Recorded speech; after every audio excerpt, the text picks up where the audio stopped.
Welcome, everybody. Substack. I'm on a Substack. Don Limit here with Mike Nellis. Mike is the former senior advisor to Kamala Harris, the founder and chief strategy officer at authentic.org. Mike, how did you raise over $1 billion for Democratic candidates, including Adam Schiff, Gretchen Whitmer, and Pat Ryan? That's a lot of money. And how you It is a lot. It is a lot of money. Well, a lot of time and effort, and fundraising emails. Better for worse. But I got my start. I dropped out of college to work for Barack Obama 20 years ago, and got to be one of the first people to do online fundraising for candidates, and found myself pretty good at it. So got to work for Kamala Harris. Adam Schiff is my oldest client. Gretchen Whitmer is one of my current clients, along with a whole bunch of others. Cory Booker, we raised a ton of money for him around the filibuster and all the other great things that he's doing. So. And I have a really great team of people around me at my company, Authentic. So then how are you doing after the election? A lot of people are not doing well still. There's still some people who are wounded and they're, sad and depressed or whatever. Seriously, I'm not kidding. Yeah, no, I mean, I don't blame anybody for being sad or depressed. I think there's nothing sadder than a political consultant licking their wounds post-election. So I'm choosing to be a joyful warrior and trying to find the good in it. So I've got a little 6-year-old boy at home, and it's summertime in Chicago. So I'm doing fine. I think a lot of other people aren't doing fine, but I'm okay. So then how do Democrats move forward now? You said, yeah, because you lick your wounds and you move on, right? Yeah. You've got to. So the question is there's been a lot of consternation. Everybody's doing a postmortem. Democrats need to do this. Everybody has advice, right? It's opinion. Advice is like opinions, and you know what? Everybody Yeah. has one. So how do Democrats move forward, Mike? Well, I think we start by looking inward and thinking about the things that we did wrong in the last 4 years. Like I believe in taking personal responsibility in everything in my life. I think the Democratic Party needs to do that too. A lot of practitioners in the space spend way too much time blaming everybody else. They want to blame the media. They want to blame Donald Trump, which is fair. There's certain things we can complain about, but what did we do wrong, right? And I think we mishandled a bunch of stuff. First thing is the economy is an obvious one. Is like the economy was in okay shape, but a lot of people weren't feeling it. And then we spent the last 4 years telling people how great it was. And people are struggling to put food on the table and pay their rent. We did not handle the situation with Biden's age very well. I think that's well documented and discussed at this point. I wish we had had a full primary so that we could either give Kamala Harris the chance to build out a campaign operation to succeed, or elevate another candidate if she didn't win the primary. So like that's where we start to move forward. And then if you look at like where we are today, the first thing we need is... Can we stop and look at where we are today? Can we just go back and to history a little bit? Did you say did you wish that Joe Biden had dropped out earlier? You said, and you had a little bit more runway. Yeah. I think if President, I love President Biden. I think he's a great man. I think he was a good president on the whole. But if he and his advisors had made the decision to drop out at the beginning of 2023, given the Democratic Party an opportunity to have a full nominating contest, I think we would have been in better shape. And it isn't lost on me that the 2 times we lost to Donald Trump were times that we didn't have full, vibrant primaries like we did in 2008 and like we did in 2020. We should have had the best of the Democratic talent run. That would have included Kamala Harris. I think she would have won the 2024 primary most likely, but we should have had that because pressure creates diamonds. She would have been a better candidate. She would have had a better campaign. And if not, we would have nominated a better candidate with a better campaign. That's what I have said that I believe that Kamala Harris did a great job, but I don't believe overall that the people around her served her well. That's my opinion. I feel like some of the folks around her, and I don't know if it's you. I'm not sure. You were a senior advisor. I'm not. I was on the first presidential race and with her for many years before then. So okay, I wasn't. Got it.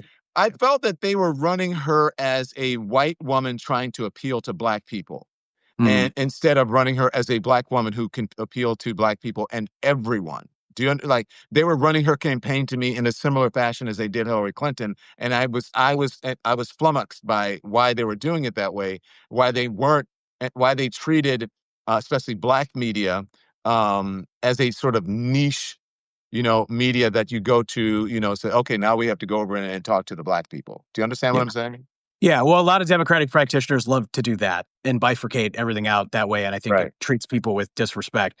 I think my view of the Harris campaign is they had 107 days to do the impossible. They were handed a shit sandwich, frankly, and they were able to turn it around to make the race competitive. I don't think people fully understand how dire the polling situation was for Joe Biden before the debate, and then it was even worse after the debate. Talk to us about that.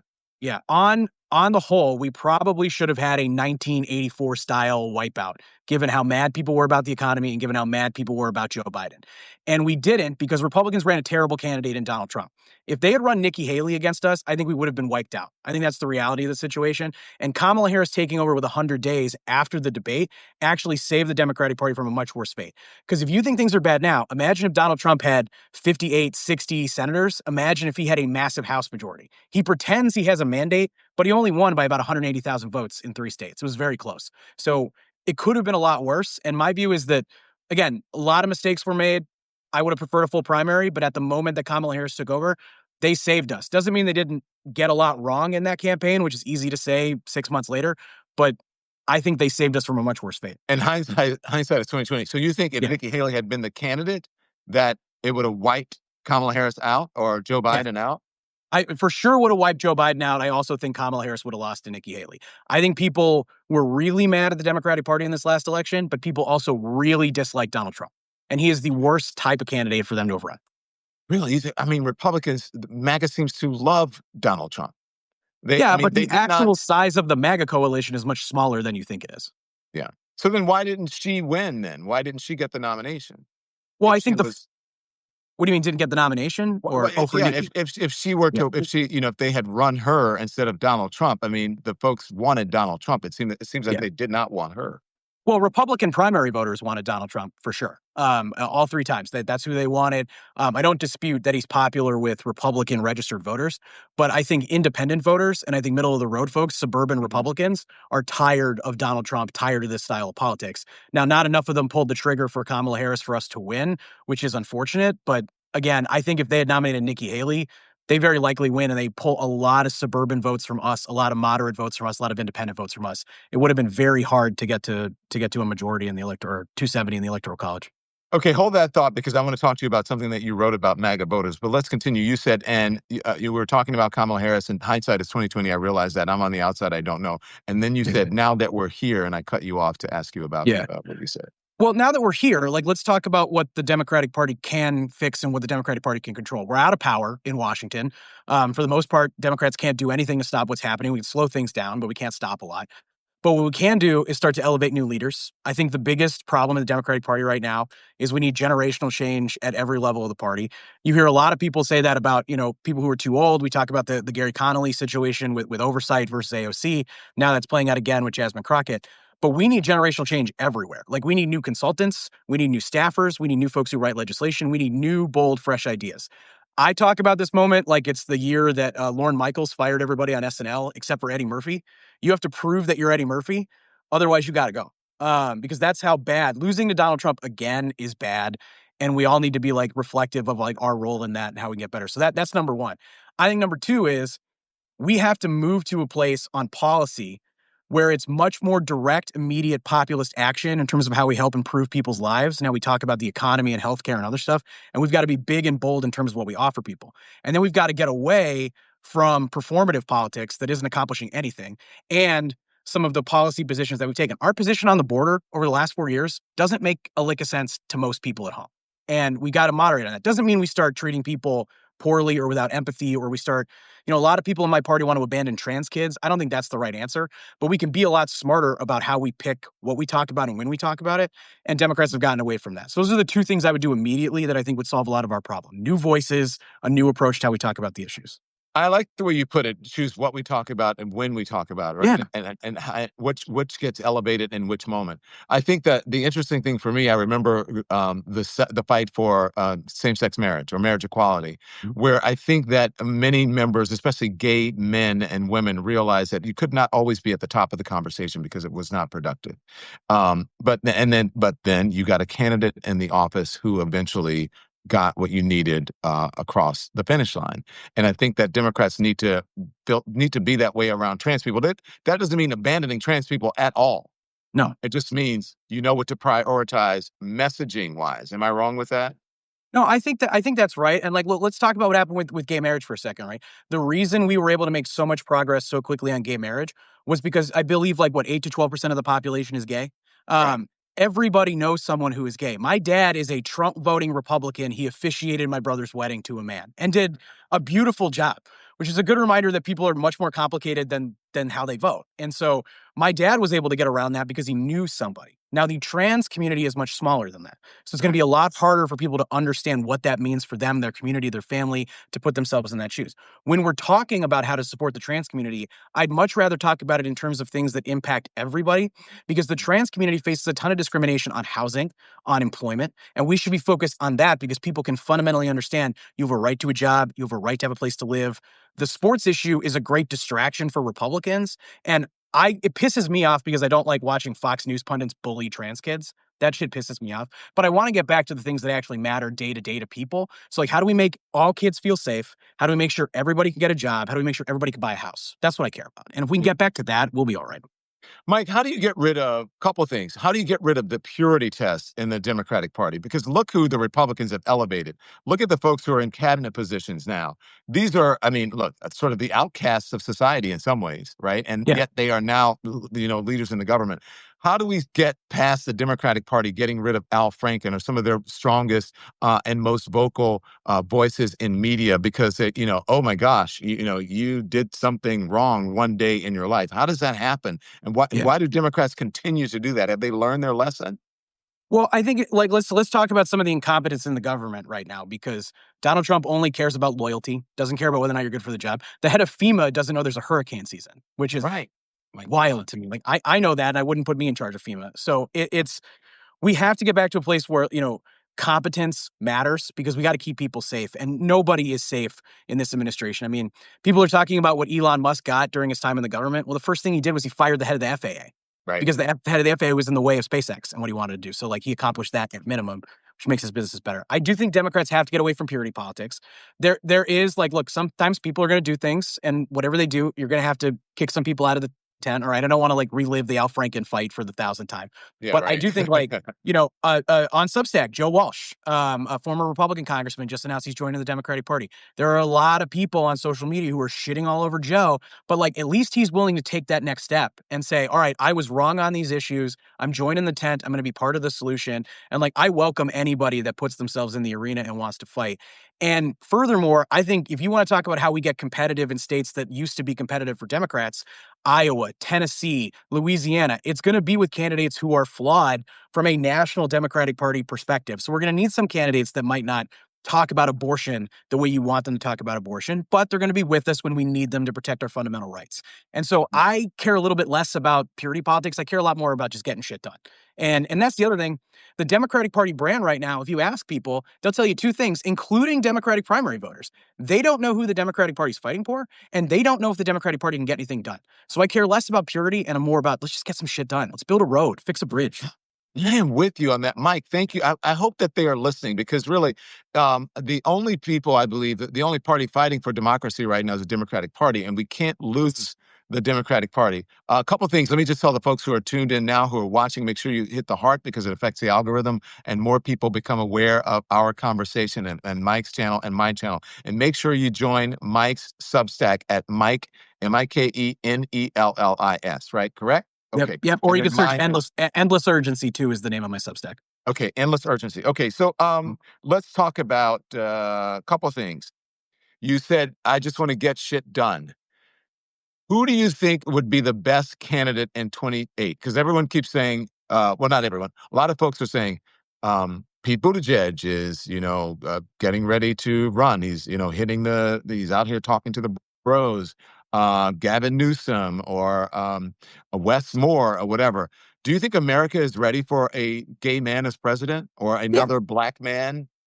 Yeah, I think America's ready for a gay man to be president. I think America's ready for a woman to be president. I mean, we're 0-2 with women, but I don't necessarily believe that the defining reason that either Hillary Clinton or Kamala Harris lost were that they were women. I'm not saying it doesn't impact their electoral chances, because it does, but I think people are ready for that. I think people are hungry for leaders that just actually give a shit about their day-to-day lives. And let's talk about Pete for a second. Like, Pete is a really smart, accomplished guy, talks like a regular person, is fearless, willing to go into any room, goes on Flagrant and has a conversation with some of the podcast guys, does things that a lot of Democrats are uncomfortable with, goes on Fox News and talks to people who haven't heard from a Democrat in a very long time. Worth doing. I'll give a shout out to Gretchen Whitmer. I think Gretchen Whitmer is one of the best leaders in the Democratic Party, and all she cares about is getting shit done in Michigan.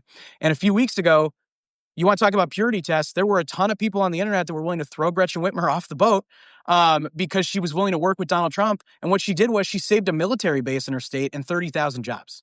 She got disaster relief for victims of terrible storms in northern Michigan. That's the job. So whoever the candidate is, whether it's Pete or Gretchen or Cory Booker or Gavin Newsom, I just want somebody who could demonstrate, I care about you. I understand the pain you're going through. I'm going to help you. And here's how. Keep it very simple, direct, and build a massive campaign operation that can win and take on the Republicans. Because when Democrats lose, people get hurt. They do. Yeah. A lot of people get hurt. Do you think Gretchen Whitmer, Governor Whitmer, do you think she that it hurt her, that whole incident that you spoke about? And what about the photograph? No, I don't think I think the photograph's a funny meme, and I hope that they'll find a way to use it in a funny way. But like her approval rating went up in Michigan. She's at 64% approval rating across the board. So if we've got a governor in a swing state, in a state that just voted for Donald Trump with a 64% approval rating that can run nationally and bring people together and get some shit done, I'm all for it. And I think we need some of that right now. What do you think of Gavin Newsom? Also got a lot of flack, as you know, from his podcast and speaking, to folks like Steve Bannon, etc. And folks are feeling like, hey, he didn't press them. It's okay to talk to those people, but at least you got to let people know who they are and make them answer for, their bigotry, their racism, their homophobia, etc. Yeah, I think if Republicans designed a candidate in a lab to run for president against them, it would be Gavin Newsom. Like they're probably thirsty to run against a California liberal who looks as slick and as polished as Gavin Newsom does. And look, I've worked for Gavin. I like Gavin. I don't have any problem with him, but I think he is the like poster child for what they want people to believe Democrats are like. And so I'd be very hesitant to put him on the ballot.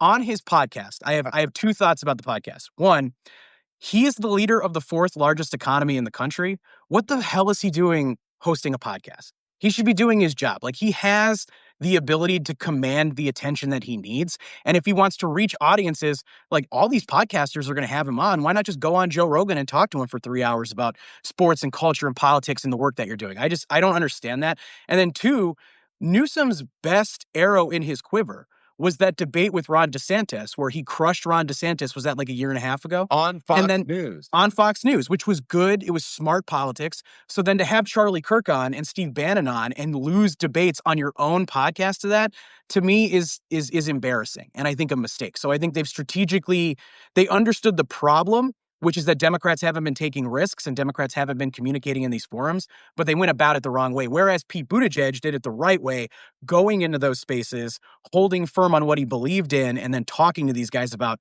how we fix the subway and talking about sports. And Bernie Sanders did the same thing a few weeks ago. Yeah. Smart. So you mentioned Pete Buttigieg again. And look, I know a lot of folks, very progressive folks, very staunch Democrats, liberals. And they say about Pete, since you brought him up, they're like, I love Pete. He is smart. He is the best. Right now, Democrats need to run someone who wins. The same thing that you said similar to what you said about Gavin Newsom. They think Democrats need, and I'm surprised to hear this from folks, a square jaw, straight white dude that looks like Harrison Ford on Air Force One, the movie. You don't agree with that? I don't think that's right. I think if you went back in time 20 years, right after we'd lost to George W. Bush the second time, and George W. Bush won the popular vote, so we're in a similar situation right now. If you ask them who's the ideal candidate in 2008, would they have described Barack Obama to you? Right. I don't think a lot of people would have. I would have, but I was like 17 and very idealistic. So I don't know what we need 4 years from now. And I think what a lot of people are doing is they're trying to win the last election and they're not trying to win the next election. The person who wins the primary in 2.5, 3 years, however long it's going to be until we have the primary, is going to be the person who resonates the most with people, who seems like they give a shit, that builds a strong campaign operation, that goes into these forums and can be effective. If that's Pete, great. If it's Gretchen Whitmer, great. I think there's lots of opportunity, but I don't think you need a square-jawed white dude to win. You need somebody who can break through the noise and that people believe is going to fight for them and get shit done. That's all that it is.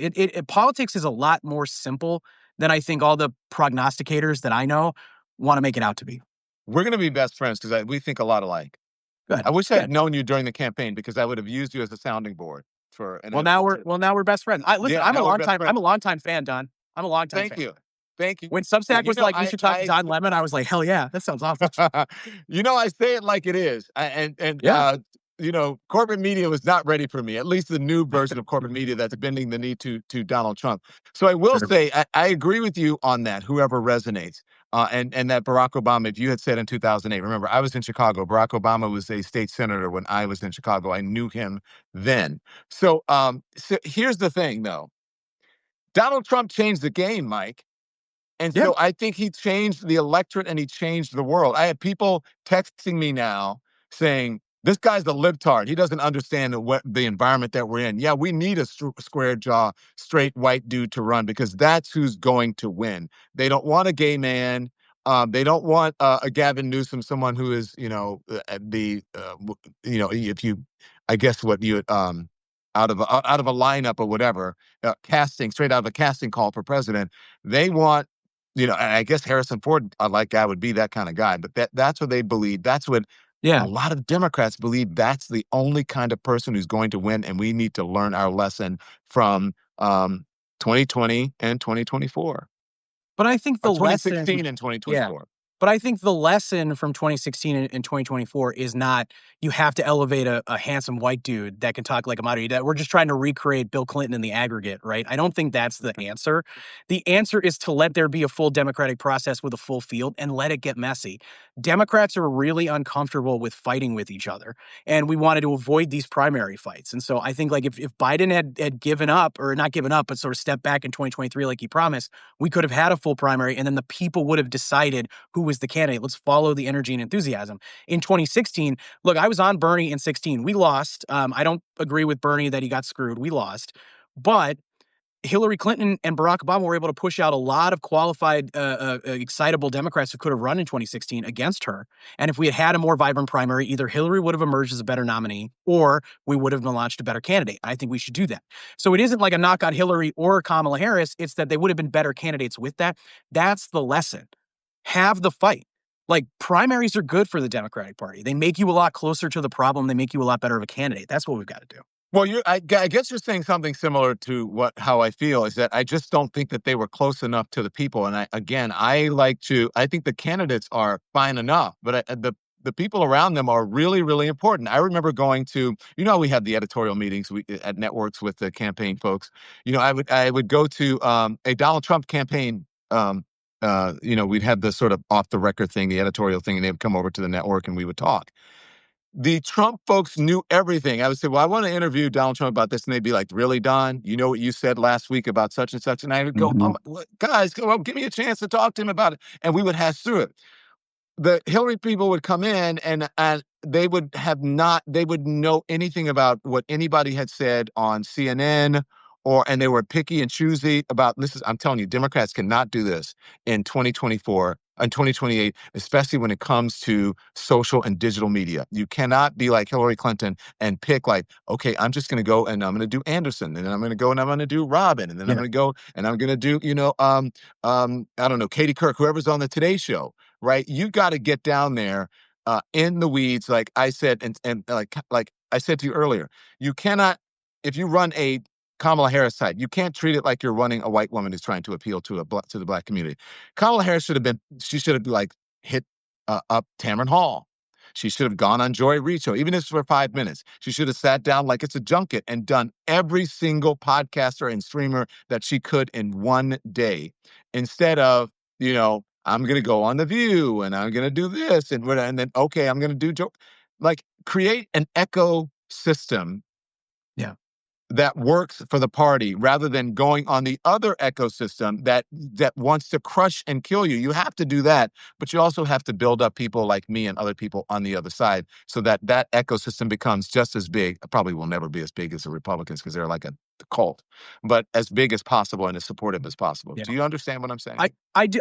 And I think it's a yes and here. Like, I think it's yes, go on The View, do MSNBC, do all the stuff that we normally do, but go take some risks and do some new stuff. And the Democratic Party has been, at least in the last 10 years, but certainly in my entire career, insanely risk averse and afraid to make a mistake. And I think we all hold ourselves to the standard of Barack Obama, who is basically the best political communicator of my lifetime. And I don't know that there's anybody that's even remotely close to his ability to connect with people through a TV screen or a phone.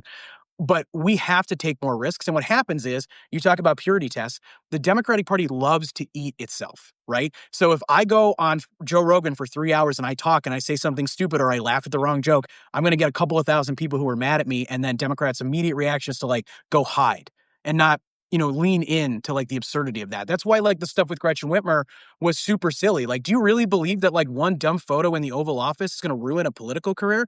Donald Trump has like 5 or 6 embarrassing things that happen to him on a daily basis, I and know, nothing but they're changes because he different on just the keeps other going. side, Mike. They're built different on the other I side. know, but like They're we've both. got to steal our resolve a little bit and stop being so goddamn afraid of our own shadow. Take a risk.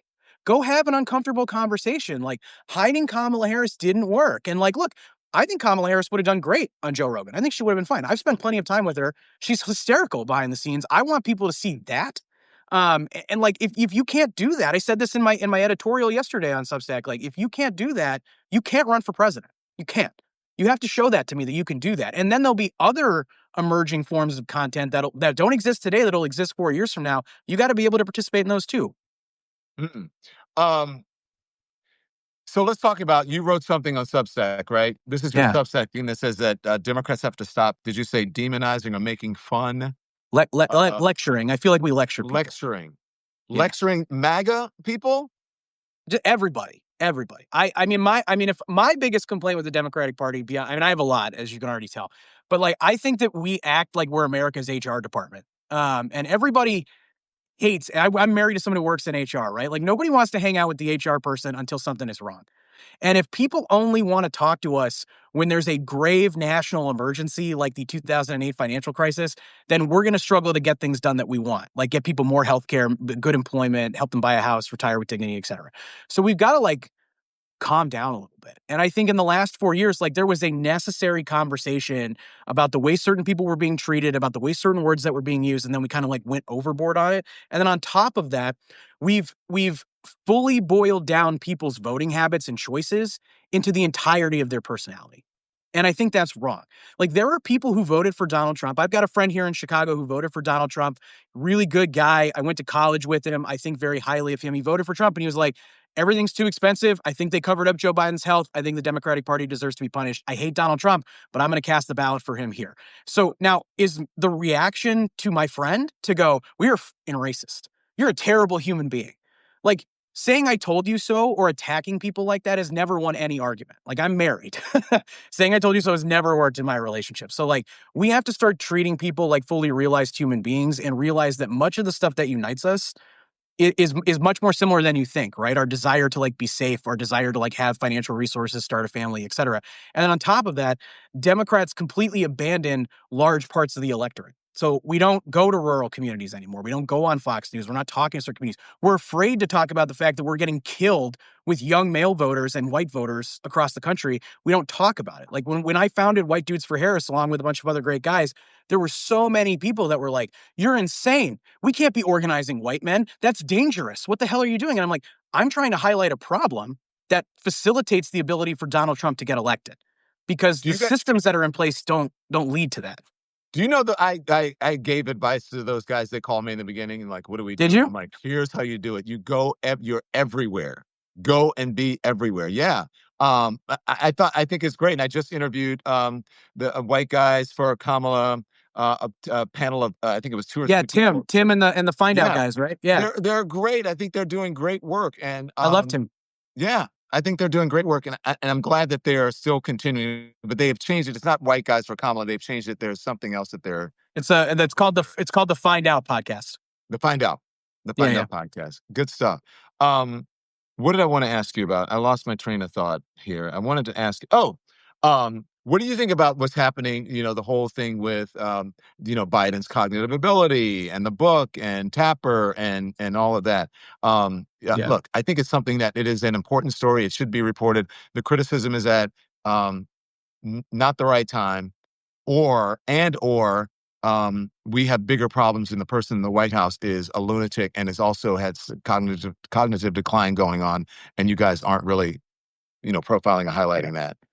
Well, when would a good time have been to drop that book? Would be my question, because I've read it over the last 2 weeks. I finished it a couple days ago. I think it's the most frustrating book I've ever read in my entire life. And what I would say is like I it does read a little tabloidy to me, so I think that criticism is fair. And what I've been saying is like I don't believe half of it, but the half I do believe pisses me off. And my view of it is that there were a tight group of people around Joe Biden who were trying to protect him because he was aging. I mean, time beats everybody, and he wasn't able to do enough of the job. Now, I don't know if he was like in full cognitive decline or if he was just tired and struggling and his walk had slowed. Like, I'm not going to get into like conspiracy theory. I know that like Donald Trump this week was saying that Joe Biden has been replaced with like a doppelganger that's wearing like a mechanized mask or some crazy shit like that. I'm not going to do that.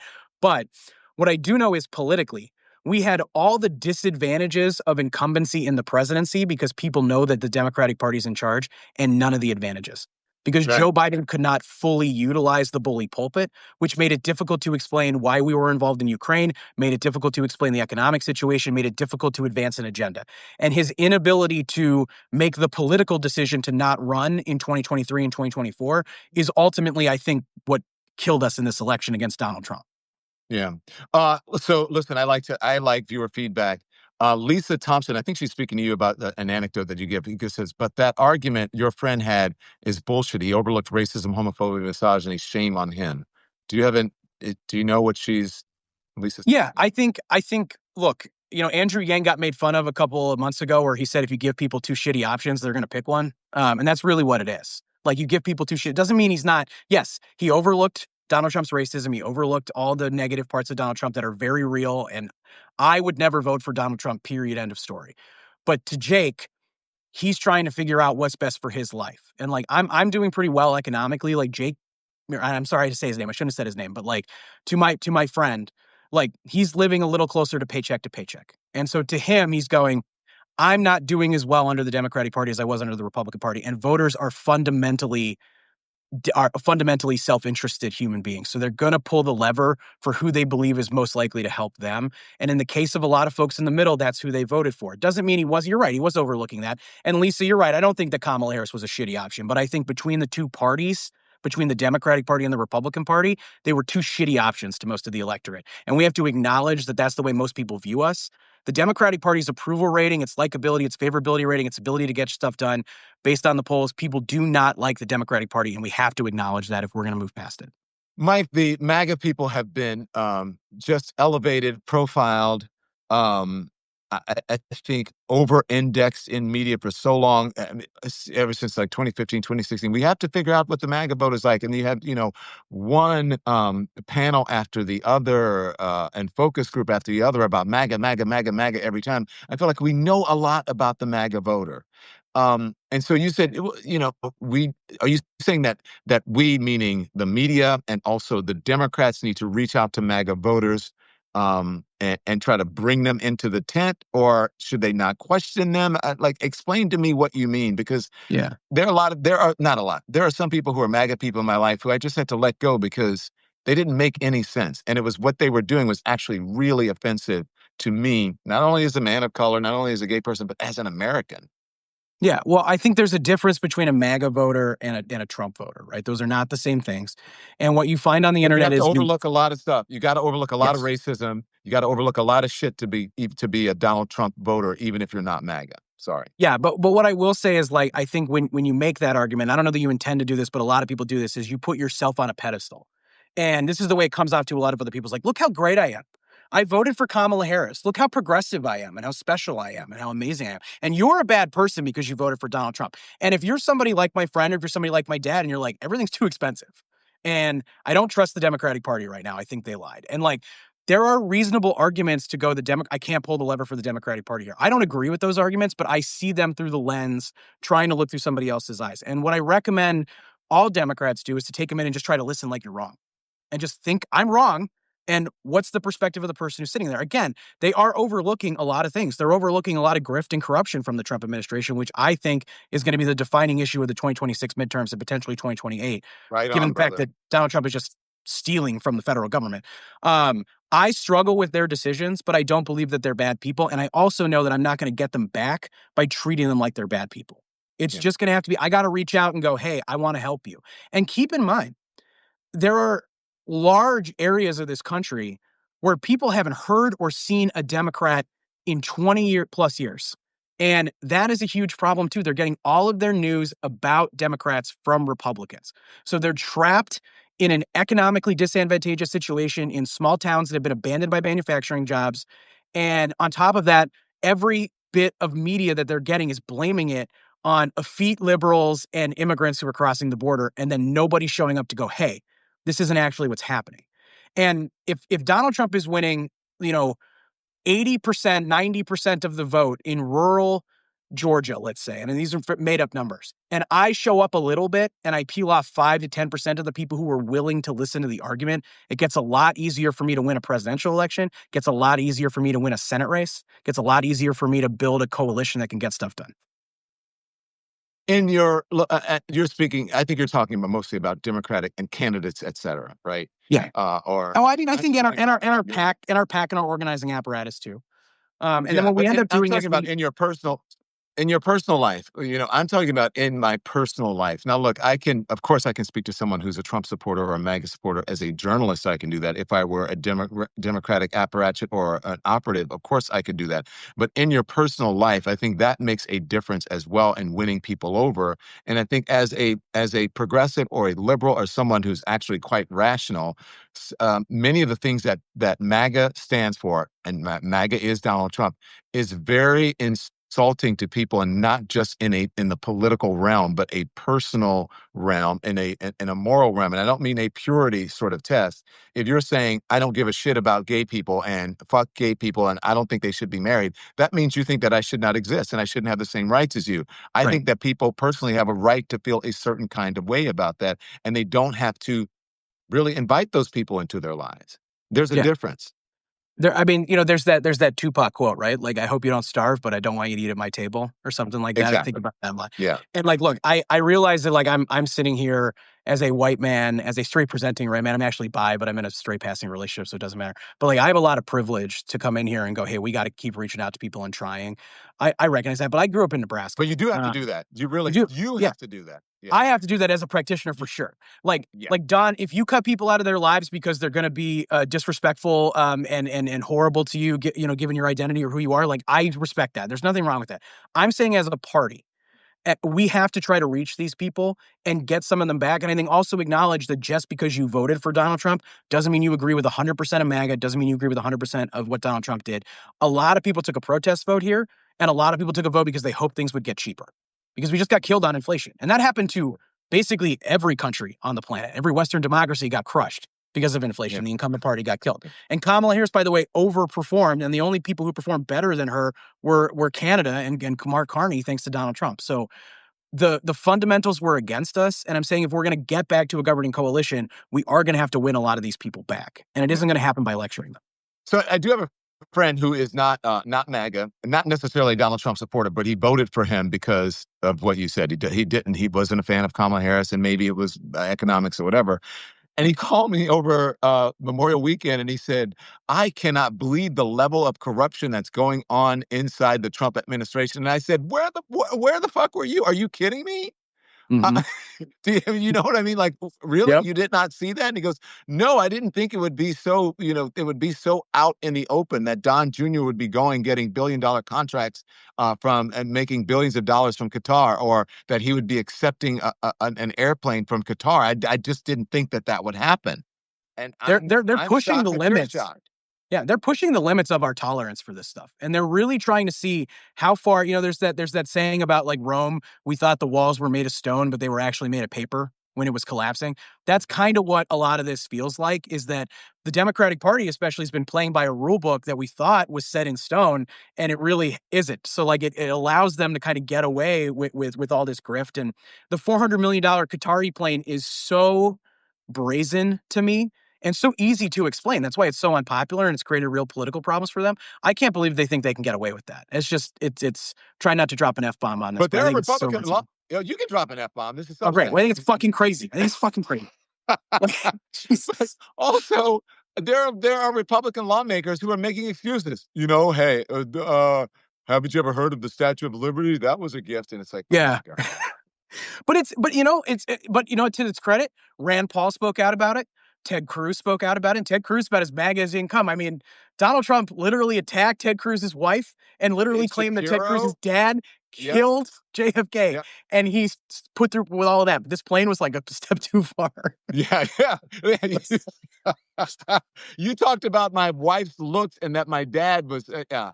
And Right. JK, Imagine if you're Heidi Cruz and like you're like, wow, the plane is the line, not me. Like that's fucked up. so Candace Owens, Ben Shapiro, other, Yep. very popular right wing. Laura Loomer spoke out about the plane. Yeah, Laura Loomer.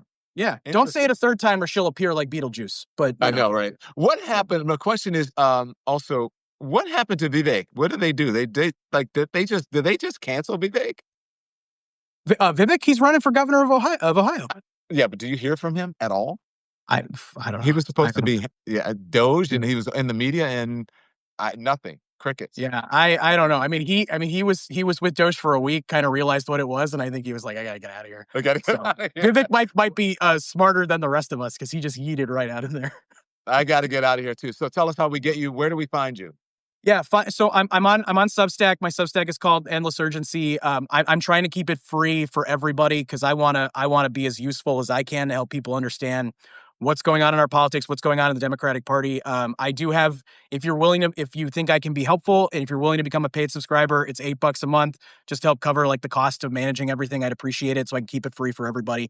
But find me there. Search Endless Urgency. Search Mike Nellis. Find me on your favorite social media website. I'm big on X and Blue Sky and everywhere else. Yeah, so much. Thank you so much to talk to you about. I mean, I just did a thing with a media reporter on the shrinking of cable news. It's fascinating how all of this is going to play into the 2028 election. And so what that means is, since we didn't get to talk about that, we'll talk about it next time. I think we should do this on a regular basis. I love talking to you. And also, I love that one can disagree with you and you're okay with it. I love that. Okay. So, That's the whole point. The whole point is a great debate. It's worth the time. And Don, I really appreciate it. Mike Nellis, we'll see you soon. Thank you. Thank you. Bye. Thanks. Thanks, everyone, for watching. Your support means the world to us. So make sure you hit the like button and you subscribe to our channel to make sure that you never, ever miss a video. We're live every day, 10 a.m. Eastern Time. We drop even more content at 2 p.m. Eastern and 5 p.m. Eastern. And if you want more Don Lemon Show content, we'd love for you to become a member of the Lemon community, where you will receive access to special community posts. You'll get exclusive content and members-only live shows. So head over to our channel page or click the join button on this video. Again, thank you for watching. We appreciate your love and your support, and we will see you next time.